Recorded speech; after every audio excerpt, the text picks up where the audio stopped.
السلام علیکم ناظرین، میں ہوں آپ کا میزبان خالد جمیل اور آپ دیکھ رہے ہیں پروگرام مقدمہ عوام کا۔ 8 فروری کو الیکشن ہوئے اور اس کے نتائج ابھی مکمل نہیں ہوئے ہیں۔ گزٹ نوٹیفیکیشن 80 سے زیادہ نشستوں کا باقی ہے، لیکن چاروں صوبوں اور مرکز میں حکومت سازی کا کام مکمل ہو چکا اور آج قومی اسمبلی سے پاکستان کے 24ویں وزیر اعظم منتخب ہو چکے ہیں۔ پاکستان کی عمر 76 سال ہے۔ اصولی طور کے اوپر حکومت کی مدت 5 سال ہوتی ہے۔ یہ 16ویں 17ویں وزیر اعظم ہونے چاہیے تھے، لیکن 24ویں وزیر اعظم ہے۔ اور اس طرح سے اگر دیکھا جائے تو 36 سال پاکستان کے اندر فوجی حکومتیں تھیں، آمریت تھی۔ 40 سالہ جمہوری دور کے اندر یہ 9ویں پرائم منسٹر ہونے چاہیے تھے، لیکن 24ویں ہیں۔ یہ وہ سب سے بڑا نقطہ ہے جو آج یہ حکومت قائم ہوئی ہے۔ سیاسی اعتبار کے اوپر ابھی بھی بہت سچویشن جو ہے کہ وہ بہتر نہیں ہے۔ تمام اپوزیشن جماعتیں جو ہیں وہ الیکشن کے نتائج کے اوپر مطمئن نہیں ہیں۔ دھاندلی کے حوالے سے بے شمار جماعتیں اور ایون جو خود حکومتی جماعتیں ہیں ان کے اندر سے بھی لوگ اس چیز کا اعتراف کرتے ہیں کہ نتائج کو بدلا گیا ہے۔ ایسی حکومت کے لیے جو پہلے دن سے ہی سیاسی عدم استحکام کا شکار ہوگی، پاکستان کی بگڑتی ہوئی معاشی صورتحال کو کیسے ٹھیک کر سکیں گے، یہ وہ سوالات ہیں یا چیلنج ہیں جو آج ہم ڈسکس کریں گے۔ پروگرام کے پہلے حصے میں ہمیں جوائن کر رہی ہیں مہر بانو قریشی صاحبہ، جو ملتان سے الیکشن لڑی، پاکستان تحریک انصاف سے ان کا تعلق ہے، لیکن ان کے حلقے کے اندر بھی ابتدائی طور کے اوپر جو خبریں آئی تھیں وہ شاید جیت رہی تھیں، لیکن حتمی طور کے اوپر جو فارم 47 جاری ہوا اس میں وہ کوئی 7431 ووٹوں سے وہ ہاری ہیں اور موسیٰ گیلانی صاحب وہاں سے جیتے ہیں۔ مہر بانو صاحب، بہت شکریہ پروگرام میں آنے کا۔ سب سے پہلا تو بنیادی طور کے اوپر آپ کا اپنا کیس کس سٹیج کے اوپر ہے؟ آپ نے اس کو چیلنج کیا تھا، اس سے آپ کو کیا توقع ہے؟ اور پھر ہم بعد میں آ کے ذرا اس حکومت کے ایشوز، چیلنجز اور پھر آپ کی جماعت کی اسٹریٹجی کے اوپر بھی بات کرتے ہیں ذرا۔ جی بسم اللہ الرحمن الرحیم، السلام علیکم، آپ کا بہت شکریہ، آپ نے موقع دیا۔ جی جہاں تک میرے کیس کی اور حلقے کی صورتحال ہے، اس پہ پیش رفت یہ ہے کہ ہم پچھلے ہفتے جو ہے الیکشن کمیشن آف پاکستان کے سامنے اپیئر ہوئے تھے۔ میں نے تو 14 تاریخ کو دائر کر دی تھی اپنی اپیل، مگر اس کو ٹیک اپ کرنے میں کچھ وقت لگا الیکشن کمیشن کو۔ بہرحال پچھلے ہفتے ایک سماعت ہوئی اور اس کے اوپر چیف الیکشن کمشنر کیونکہ بینچ پہ موجود تھے، انہوں نے یہ فیصلہ سنایا۔ انہوں نے موسیٰ گیلانی صاحب جو کہ اس وقت ریٹرن کینڈیڈیٹ نوٹیفائی ہوئے ہیں، ان کو نوٹس بھیجا کہ وہ بھی آئیں اور پیش ہوئیں 6 تاریخ کو، اور آر او صاحب کو بھی مدعو کیا ہے اور ان سے ایک رپورٹ بھی طلب کی ہے کہ اتنی بھاری تعداد میں جو ووٹ مسترد ہوا ہے اس کے پیچھے کیا وجوہات ہیں، کیونکہ ہم نے ان کو یہ بھی باور کرایا کہ جہاں این اے کی سیٹ پر، اور یہ فارم 47 کے مطابق ہے، 16,500 ووٹ جو ہے وہ مسترد ہے، وہیں پہ دونوں ایم پی ایز کی سیٹ کا ملا کر ریجیکٹڈ ووٹ فارم 47 کے اوپر صرف بنتا ہے 4,500 یا 5,000 کے بیچ میں۔ تو یہ جو اتنا بڑا دونوں میں فاصلہ ہے یا دونوں میں ڈفرنس ہے، تو یہ کیسے ممکن ہے؟ تو اس لیے انہوں نے اس کو، جو ہمارا یہ موقف تھا اسے قبول کرتے ہوئے بات کو آگے بڑھایا اور آر او صاحب سے کہا ہے کہ وہ رپورٹ پیش کریں۔ ہم نے ایک اور پٹیشن بھی کل دائر کی ہے کہ ہمیں جو مسترد کردہ ووٹ ہے اس کی انسپیکشن کے لیے موقع دیا جائے، کیونکہ یہ بھی ہمارا حق ہے۔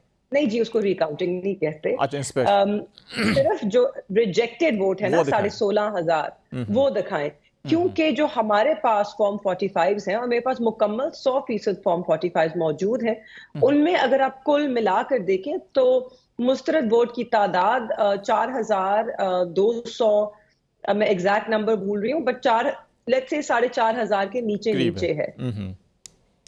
اور اس کے مطابق آپ کا رزلٹ کیا ہے فارم 45؟ آپ کے ووٹ اور موسیٰ گیلانی کے ووٹ کا کیا ڈیفرنس ہے؟ جی فارم 45 کے مطابق میں کوئی 6,000 ووٹ لگ بھگ سے جیت چکی ہوں یہ الیکشن۔ اچھا، ابھی جو یہ ساری سچویشن ہے اس میں انڈیویجولی تو آپ نے کیس کیا، آپ کی پارٹی نے غالباً سپریم کورٹ میں بھی ایک پٹیشن فائل کی اور پھر ابھی پنجاب کے بھی اور باقی صوبوں سے بھی نتائج ترتیب دے دیے گئے ہیں، تو کوئی اجتماعی طور کے اوپر بھی اس کو ہائی کورٹ کی سطح کے اوپر بھی ہر چاروں صوبائی ہائی کورٹس میں بھی کوئی آپ کی پارٹی کی ایسی کوئی پلاننگ ہے کہ اس کو ہم